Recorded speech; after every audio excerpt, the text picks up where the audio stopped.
അപ്പോൾ നിങ്ങൾ ഒരുപാട് ഉയരത്തിലാണെന്നും നിങ്ങൾ പറയുന്ന ഓരോ വാക്കും. അപ്പൊ എനിക്ക് പറയാനുള്ളത്, ആ പ്രമുഖ നടൻ വേറെ ആരുമില്ല. അടുത്തതായി പറയേണ്ടത്, ഈ സിനിമ സംഭവിക്കാൻ കാരണമായിട്ടുള്ള പ്രധാനി, ഈ സിനിമയുടെ നിർമ്മാതാവ്, ഞാൻ മലയാള സിനിമയിൽ അളിയ എന്ന് വിളിക്കുന്ന ചുരുക്കം ചില ആൾക്കാരിൽ ഒരാളാണ് എൻ്റെ അളിയൻ ലിസ്റ്റിൻ സ്റ്റീഫൻ. ഈ പടത്തിന്റെ പ്രമോഷന് ഉണ്ടോ, അല്ലെങ്കിൽ ബിന്ദുവിനോട് ചോദിച്ചു ഈ പടത്തിന്റെ പ്രമോഷൻ ഒന്നും പരിപാടിയൊന്നും ഇല്ല. അപ്പം ദിലീപേട്ടൻ പറഞ്ഞു പ്രമോഷനൊന്നും വേണ്ട, ഇന്റർവ്യൂ ഒന്നും കൊടുക്കണ്ട, സിനിമ നേരെ തിയേറ്ററിൽ കണ്ടാൽ മതി എന്നൊക്കെ. അങ്ങനെ എന്നോട് പറഞ്ഞേ, ആ അതൊന്നും വേണ്ട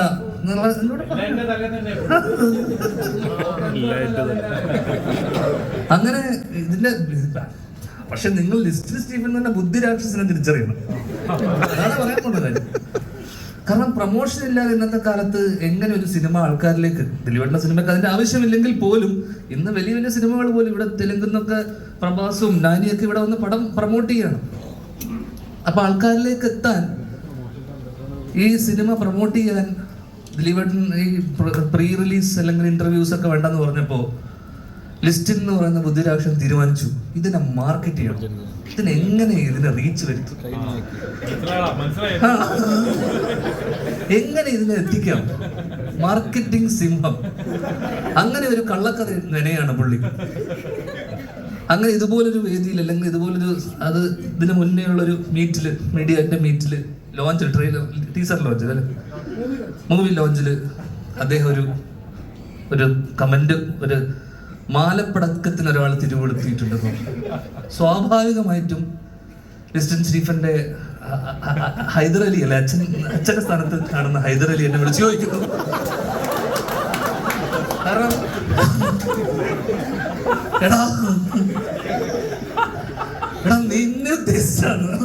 കാരണം മാലപ്പടക്കം തിരികൊളുത്തി, സ്വാഭാവികമായിട്ട് പടക്കം മാല. അങ്ങനെ ഞാൻ ഭയന്നു, ഞാൻ പേടിച്ചു. ഹൈദരലി വിളിക്കും, എന്നെ എത്ര തവണ വിളിച്ചു രാത്രി? 4. ഞാൻ തുരുതുരാ വിളി. ഞാൻ പറഞ്ഞു എന്റെ ഹൈദർക്ക അതൊരിക്കലും അങ്ങനെ ആവാൻ പാടില്ല. അല്ലല്ലല്ല, ഇത് അങ്ങനെയല്ല, ഞാൻ തുടങ്ങി കഴിഞ്ഞു എന്ന് പറഞ്ഞ അവിടെ ലാപ്ടോപ്പ് വെച്ചിരിക്കുക സാധനം. അത് തോടാവാത്ത ലാപ്ടോപ്പ്, അതിന് ഡിസ്പ്ലേ ലൈറ്റൊന്നും ഇല്ല, വർക്കാവാത്തൊരു ലാപ്ടോപ്പ് വെച്ചിട്ട് പേന വെച്ചിരിക്കുക. ഞാനിത് സ്റ്റോറി ചെയ്ത് തുടങ്ങി, ഞാൻ അത്ര ഇതാന്ന് പറയുന്നു, ഞാൻ എൻ്റെ പേരും വെച്ചിട്ട്. അങ്ങനെ പിറ്റേ ദിവസം ഈ സംഭവം, അല്ലെങ്കിൽ ഞാൻ ആളിന്ന് രാവിലെ തന്നെ വിളിച്ചു, അത് എന്താ ഈ സംഭവം എന്നൊക്കെ പറഞ്ഞപ്പോഴേക്കും അത് ഞങ്ങൾ സംസാരിച്ചു കഴിഞ്ഞു. അപ്പൊ എനിക്ക് പറയാനുള്ളത്, ആ പ്രമുഖ നടൻ വേറെ ആരും ഇല്ലാതെ ഞാനാണ്.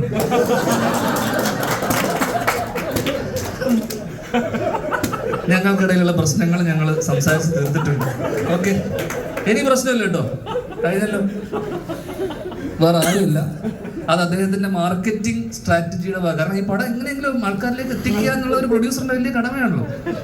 അദ്ദേഹം ആ കടമ നിർവഹിച്ചു. കൃത്യമായി എന്തിന് BBC അടക്കം, BBC അടക്കം എന്ത് ചെയ്തു, ലിസ്റ്റിൻ സ്റ്റീഫന്റെ മാജിക് ഫ്രെയിംസ് എവിടെയോ എത്തി അതിന്റെ ഒരു. അപ്പോൾ നിങ്ങൾ ഒരുപാട് ഉയരത്തിലാണെന്നും നിങ്ങൾ പറയുന്ന ഓരോ വാക്കും ഹൈദർ അലി ഉൾപ്പെടെ പലരും ശ്രദ്ധിക്കുന്നുണ്ടെന്നും നിങ്ങൾ ശ്രദ്ധിച്ചു.